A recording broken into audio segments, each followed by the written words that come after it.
we as musicians, I think we need to just play what we think about the music, and it should be personal. Volkan Orhon is somebody that I've been meaning to have on the podcast ever since I started it. Such a thrill to have him on the show today. I'm Jason Heath. This is Contrabass Conversations, and we are joined by University of Iowa bass professor Volkan Orhon, who has had such a fascinating career. And in addition to teaching at Iowa and playing as a soloist all around the world, Volkan is a member of the Bad Boyz of double bass, who I actually had on in an early episode of the podcast. The four of those guys were crowded around a speakerphone, I think, and it was totally fun and not safe for work sort of episode, which I will link to. So definitely check that out. And Volkan, I mean, he's just done so much in his career. He has been at Iowa for quite a while, and we talk about that, but he has won all sorts of solo competitions. He did the freelance thing. He played for several years, kind of grinding it out, tens of thousands of miles and teaching at all sorts of different schools and performing. I know that life well. You may be doing a drive just like that right now as you're listening to this.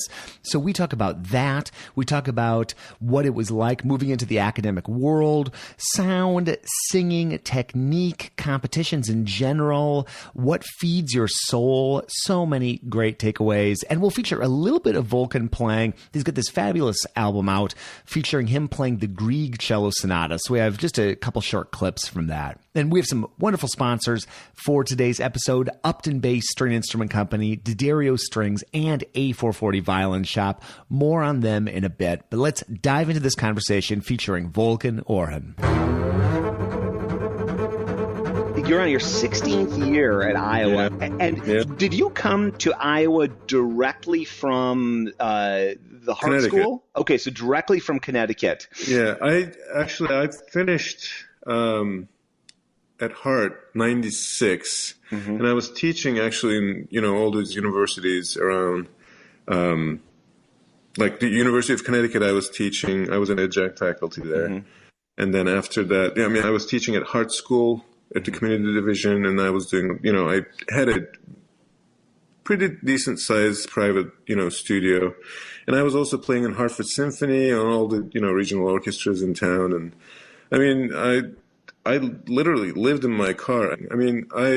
I put on like 97,000 miles or something like that on 1 year on my car. I just lived in there, just like driving everywhere, to drive to that, rehearsal, to concert, and I said, this is not right. Yeah, you were a road warrior. Yeah, people were doing it. They're still doing it. I hear about things, he teaches there or here and there. How are they doing it? But they're doing it. It's amazing. So I do enjoy being in one place and kind of travel and play, recitals and concerts and things like that on the side.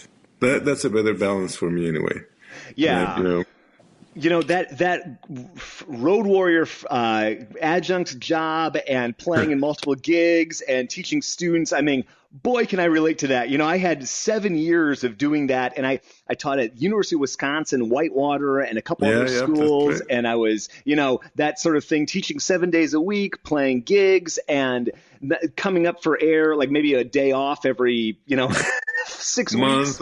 Yeah, maybe. And I think it's fascinating. I've never been on the other side of that, actually being in an academic job full time. Do you remember, and you've been doing it for a while now, but do you remember some of the things that were surprising entering the academic world? Was there anything unexpected? Because you were in it in a sense doing the adjunct jobs, but then just being in it, running a program, all the behind the scene things we might not know about. What was surprising about that? Well, the most surprising and different thing to me was the committee work and how you give back to the university in terms of service and things like that, which is wonderful.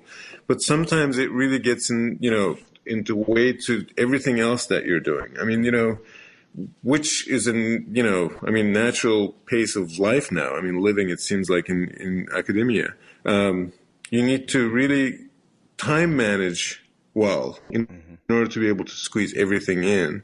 And it seems like there's always something else just coming up. You're serving on a search, or you're doing something, outside of your job that, description or whatever it is, but you have to be flexible in academia in order to be able to actually really catch up with everything and do everything you're asked to do.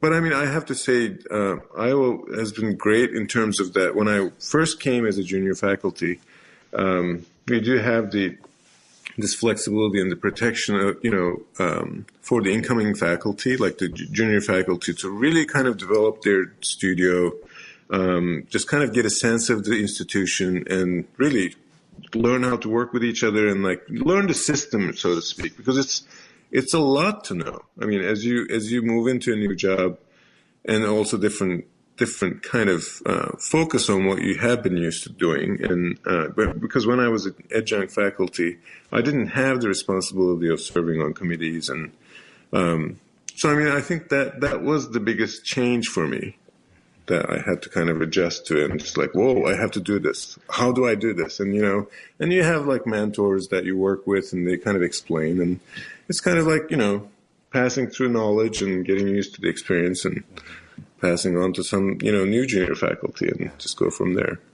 Well, and as junior faculty or someone in that role, just that change from someone who's been there for a while, like in your case, Diana Gannett, been teaching, or anybody who's coming into a new job, that, transition can always be a challenge. And now you've had students go on and be in similar situations. I mean, anytime anyone takes over somewhere, there's that natural, unless it's a new position. Yeah. Well, when I first actually moved here, when Diana left for Michigan, I didn't have a big class. I mean, there were two doctoral students, if I remember correctly. And Diana, she came and co-chaired one of the essays with me because she worked on both of them, and I didn't want to take over what she has done, and you know what I mean, like, hey, this is my product. I mean, she knew about the whole process and the research that they have done. So that was very helpful. I always, been thankful for, Diana doing that. But that was certainly a, big challenge at first because I didn't know the process. I didn't necessarily know that the research that they have done, I needed to be kind of caught up somehow, up to speed. And she helped me with that, which I'm really grateful. I learned a lot from her just as a player. I mean, not only just work too, but I mean, I got to work with her back at Hartt when she was there with Gary. And I learned so much from her because she was probably, and I'm trying to think, probably 3.5 years or so I got to work with Gary. But I mean, he would travel and Diana was always there and really helped us through a lot, in terms of just general knowledge about instrument and playing and repertoire. How cool to have the experience of working with, certainly Gary, but also Diana, and to sort of have them, work with them both at the same time. Mm-hmm. How were Diana and Gary? I mean, both fabulous players, a lot of similarities, but certainly differences too. Like, do you remember how their approaches differed? Actually, there were a lot of similar things, but also there are different things between them too. But I mean, the main thing that really we focused on a lot of sound, singing, and, just like the stuff that, I really cared about too in terms of really creating your own sound. I work with my students the same way. I think it's important for, each individual to develop their own sound and the voice. That's always been kind of like they're both, common focus, I guess I should say. And I mean, every musician is different in terms of interpretation sometimes, and which is fine. That's also, I take that as variety, and it's personal. It's great, because I mean, we as musicians, I think we need to just play what we think about the music, and it should be personal. And I always aim for that as well. But working with them, I think, when I first actually worked with Gary was in Italy. When he was teaching at Sermoneta camp. And I just fell in love with the way he played. I mean, I knew who he was, but I just would never be able to actually kind of meet him, and I just had the opportunity, so I did. It was just incredible. And I said, well, how one could study with you? What do I need to do to come study with you? And then he said, well, send me a recording and see see what happens. And then I did, and I sent the recording, and I was able to, get some scholarship, and I just said, here I come, and I ended up here, and the rest is kind of history. One thing that has impressed me about Upton Bass ever since I got to know them was how many artists there are out there that are so satisfied with the work that Upton has done for them. Here's David White, active bassist on Broadway, and this is both touching and funny and tragic. Just the saga of his bass and his experiences, great experiences with Upton Bass. Here we go. I have to mention Upton Bass in Connecticut because you'll see why when I tell you this story. Those guys have really bailed me out, and Eric specifically has become a good friend. He's a very, very nice guy. The story of my upright is kind of long, but I'll keep it as short as I can. My grandmother, who I was very close with, passed away before my senior year of high school. And she was always a very big supporter of me playing, and she always came to every concert, was the loudest cheerleader. Anyway, when she passed away, she was kind enough to leave money for me to be able to purchase a professional instrument. And for a long time, I had been looking around trying to find some stuff. And I said, I really like these vintage instruments, but, I didn't want to spend 30, 40 grand on something that I just kind of liked. So just kind of searching, I stumbled upon Upton, and I said, you know what, I think I want to get a new instrument built, something to my specifications. And it was also an intensely personal process for me because of the history with my grandmother. Anyway, I went to them, and they bent over backwards to make this beautiful 7/8 bass. And I had gotten it, and I was playing a tour of Guys and Dolls, and I set it on a chair, and my foot got caught in a cable, and down she went, and I cracked off the entire scroll. Now, the funny thing was I happened to be in New London, Connecticut, which is about 6 miles down the road from their shop. So Dave, who runs their website, ran over, gave me a rental bass, took my damaged bass, went away with it, and fixed it up. You would think that's the end of the story, but it's not. So I got the new instrument back after I had dried all my tears. I got her back. She was as good as new. And I brought her on the Bridges tour. And I have her in a big Colstein's case. And in the process of it getting shipped from Dayton, Ohio to Fayetteville, Arkansas, it got a really, really nasty hit from behind, cracked through the case. Right where the button is at the neck got cracked. The neck came out of the body, and the top rib cracked. So that's the second time that it had gotten basically demolished. And again, dried my tears and said, okay, how do we fix this? Sent it up to Connecticut, and unfortunately they said, look, it's beyond what we can do. In the process with that, I said, okay, well, let's get a travel instrument built. So I use Upton basses. I love them. But at the moment, I'm waiting for a new instrument to get built. In the process of all of this, I had talked to Barry Colstein and said, I don't know what to do. I need a rental bass, but it can't just be a plywood because of the nature of the show. I need something that can kind of have the orchestral resonance. I had talked to Barry, and he's like, well, I have some basses here that you could use. Just let me know. Come to the shop. We'll get you hooked up, all that stuff. And he really saved me in that respect. He rented me, I can't remember for the life of me what the model bass is, but it's one of his new basses that he's been working with a shop in Hungary. They do a bunch of the work over there, and then they send it to get finished at the shop on Long Island. He got me that, a bow, and a flight case for that bass. And at the moment, that's my rental bass, and I'm waiting for Upton to finish building the new one. So the short answer to the upright question is I play Uptons when I can, unless they're completely demolished. Learn more at uptonbass.com. And thanks for sponsoring the podcast, guys. But you had already had an accomplished player in Turkey. I mean, you'd already studied, you'd received your undergrad in Ankara. I did. That's right. Okay. Yeah, in Ankara, the capital. And then I actually, after I graduated, I already was playing, and there's this major orchestra in the city, in Ankara, the capital, the Presidential Symphony Orchestra. Mm-hmm. It's, at that time, now there are many orchestras in Turkey, which is wonderful, and I hope that actually stays and even grows further. But when I actually graduated, there was the opportunity to just take the audition and be, kind of like a permanent member, which I did because I had like a year of application and process to go study with Gary. But then I started working in that orchestra way before actually I graduated as a sub. I was going in and out time to time when they needed.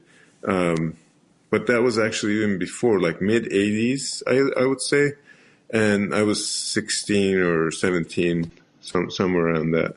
So that was a great job. And I probably could have stayed there, and because I passed my audition. Well, the process is kind of different here. The tenure process is you would play the season, and then at the end of the season that there would be another audition. It's not like how you behave. I mean, it was a section position anyway, but the process is quite different than here. It's not like you win an audition and you behave well and you're fine and it's fine. But this orchestra actually requires another audition at the end of the year. And then you're responsible to know all the music that you have played throughout the music, in that season. I mean, that's how it was kind of for me. And I just said, well, this is going to be a lot. And you just kind of pass through the process. And I don't know if they're still doing it the same way or not, but it was difficult. But, I got the tenured position, so I had to take it, leave of absence to come and do my studies here. And after I did, and I had to kind of finish Artist Diploma and then extend into master's degree, because I had the opportunity and I loved working with Gary and Diana, and I just said, I want to finish this degree as well, and I want to study as much as I can. So that's how it kind of, I ended up coming here to U.S. Took the leap and headed to the U.S.? Yeah. Wow. Yes, pretty much. I mean, it was a big decision. I mean, at that point, I was 19 when I first came, I think, something like that. I mean, I was maybe just out of teenager, stage. And it was different, just being away from your family and all of that. And it wasn't easy to fly back and forth anyway. So because kind of, financial reasons, you just come here and stay as much as you can. And, that part was probably hard for me because, family, not be able to see them for a long time. And at that age, especially, it's kind of harder than probably later in life.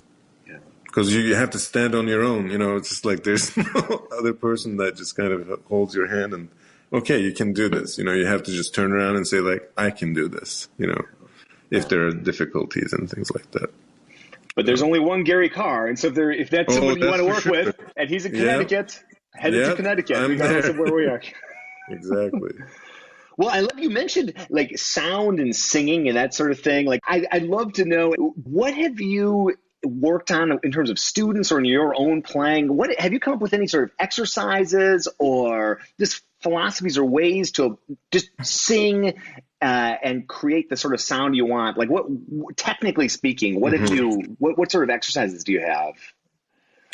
Well, I actually focus a lot on bow.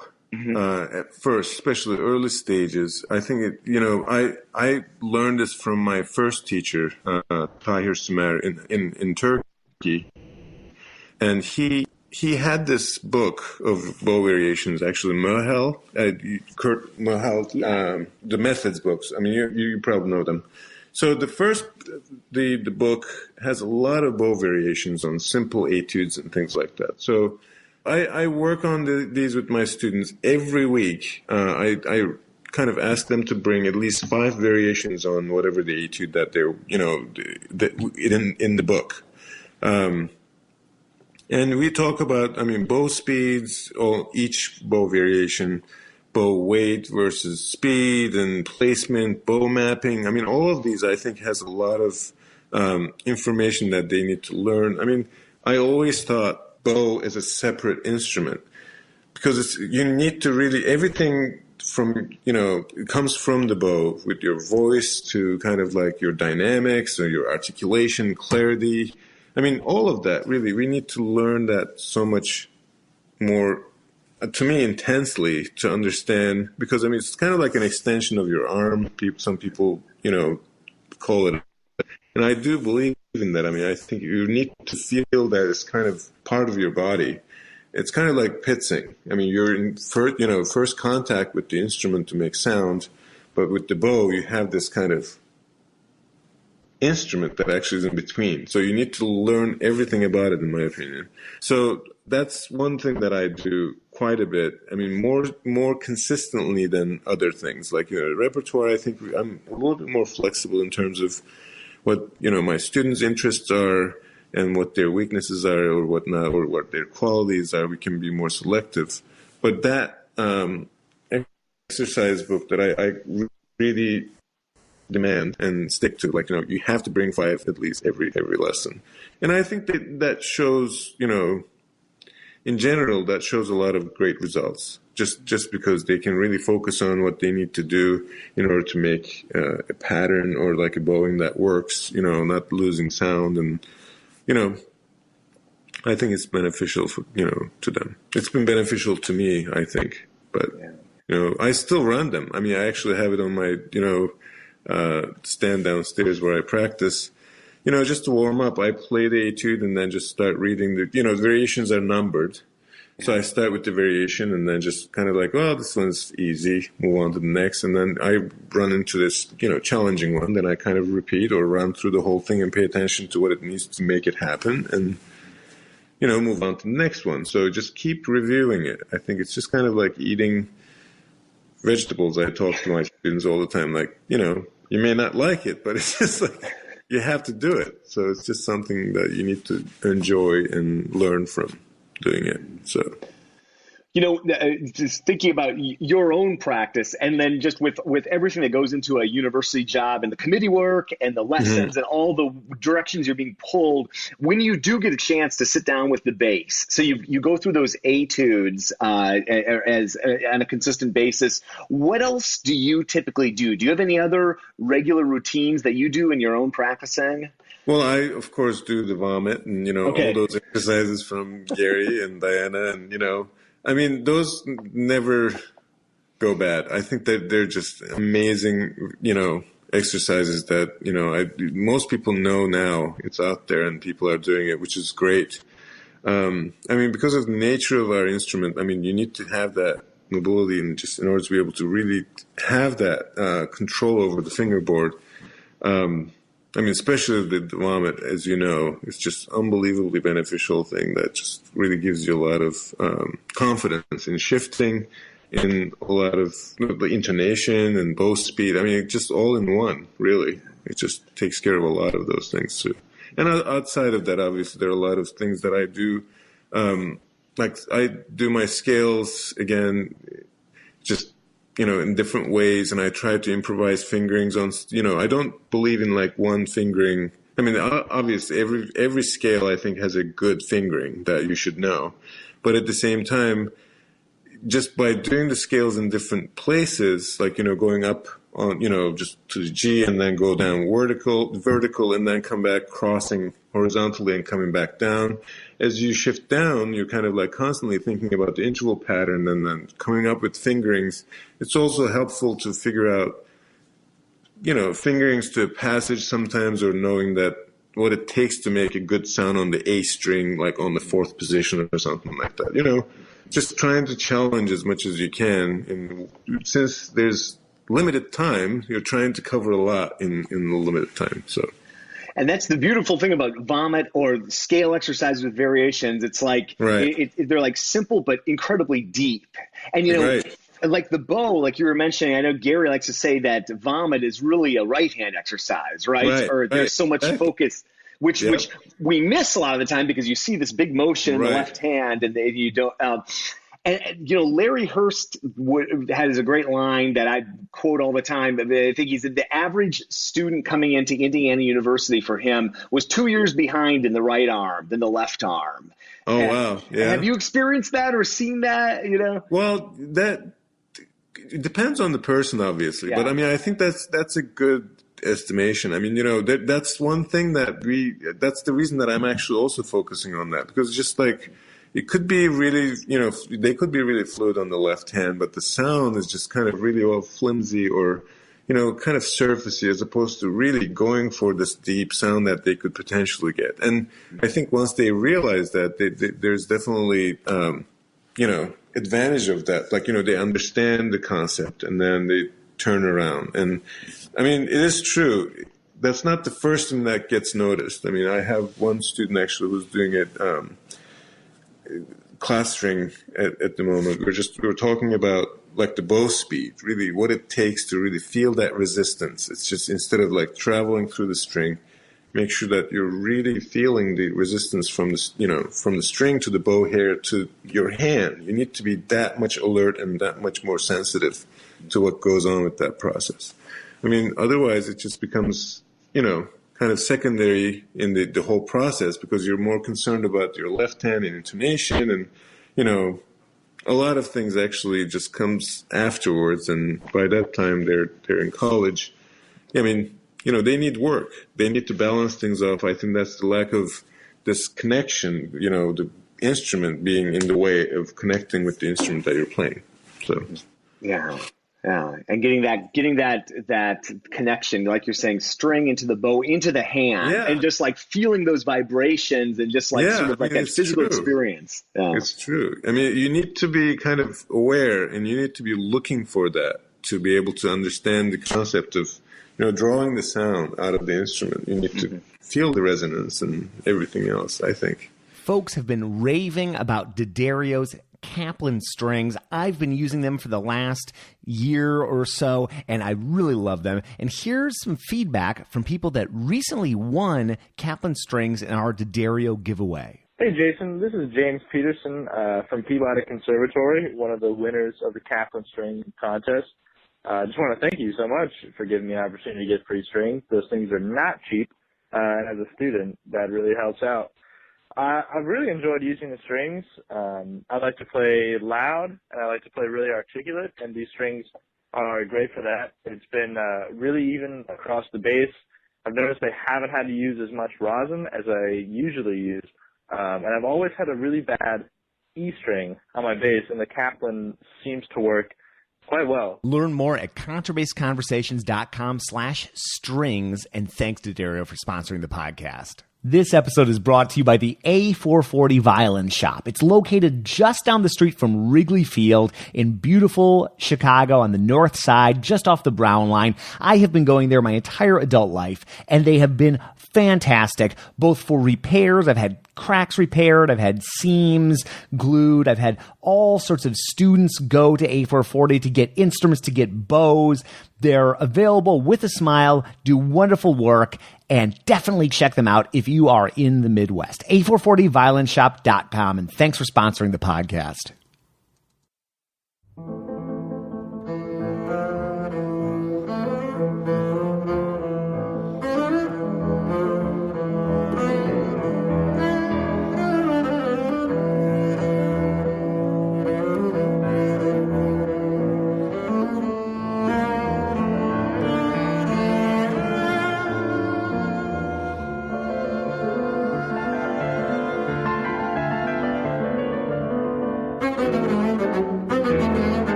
I wanted to ask you about, I don't know if you're still using the Marvin tailpiece. Yep. And just thinking about proprioception or the feeling, just that open feeling that has on a lot of players is really, I mean, it has a sonic effect for a lot of people, but also it just has an effect on the way the bass feels. Like, how has that experience been for you?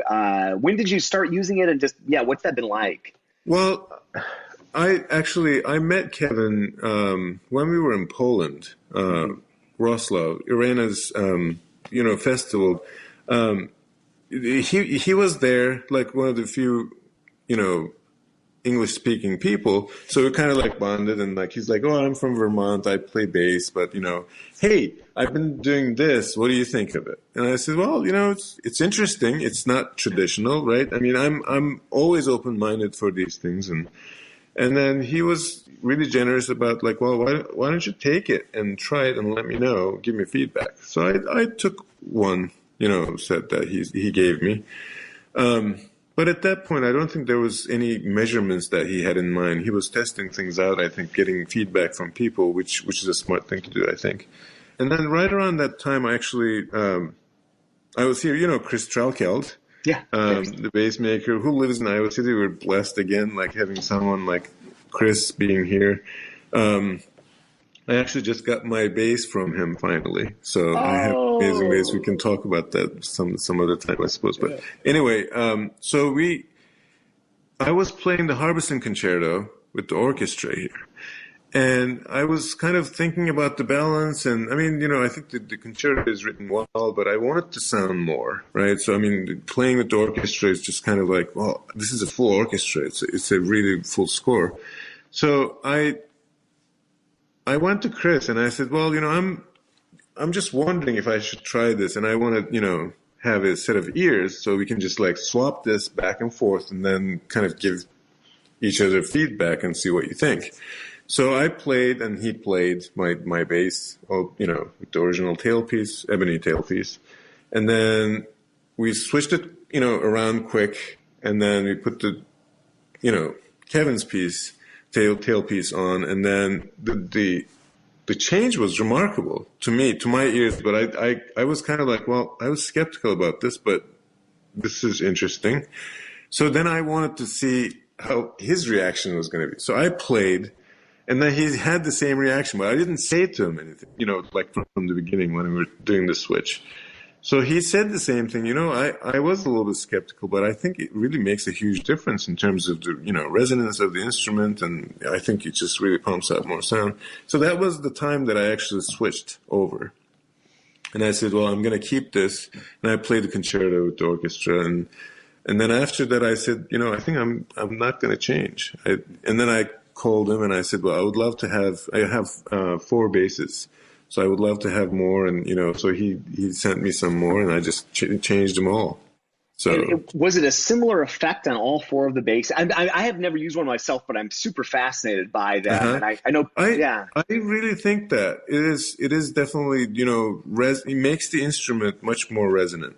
I mean, I've heard people say like, well, it's too resonant, and sometimes some people say like wolf tones came back, and I haven't had that kind of an experience, so I don't know if it's just my basses or the way I play them, or I don't know.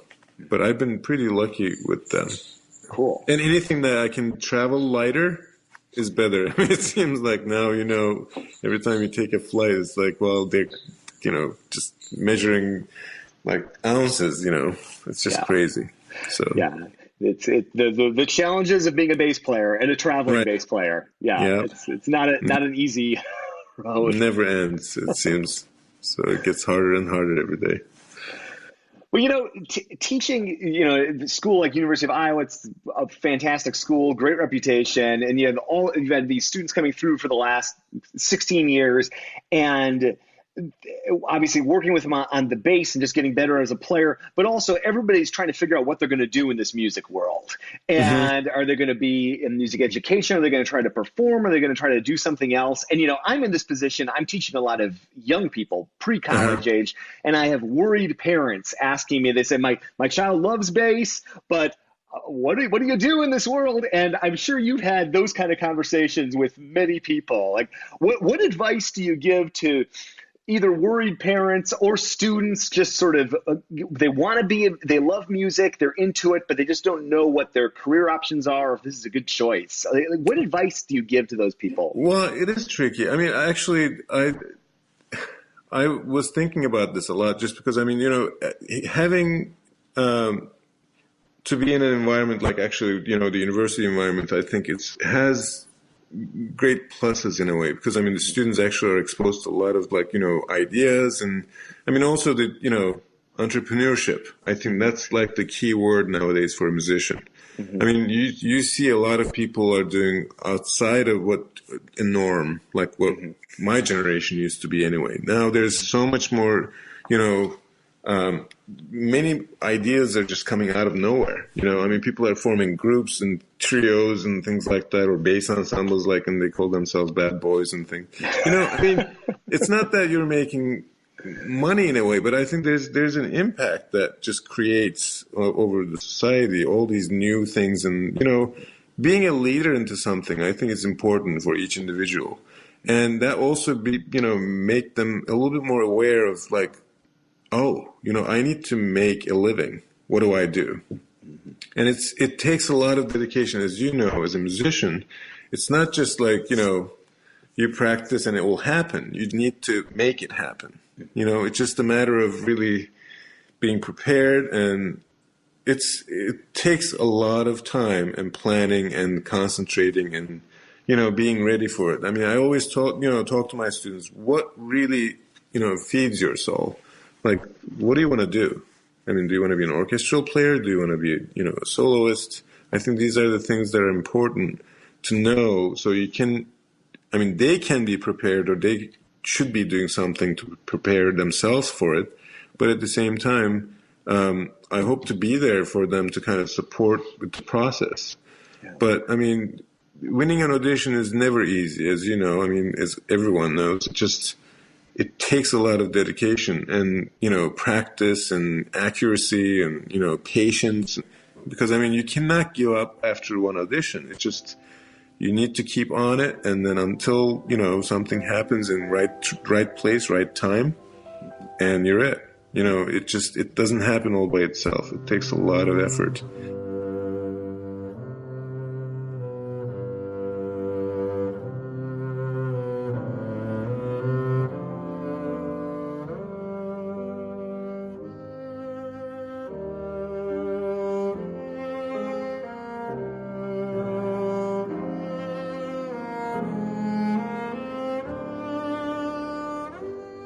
Thank you, Volkan. Such a pleasure to chat with you. And check him out, Volkan Bass, VolkanBass.com. Take you to more about Volkan and his albums and his studio and his teaching and all of that. And thank you for listening. I totally appreciate it. I'm sure Volkan appreciates it. And if you'd like to reach out and say hi, feedback at contrabassconversations.com is a great way to do it.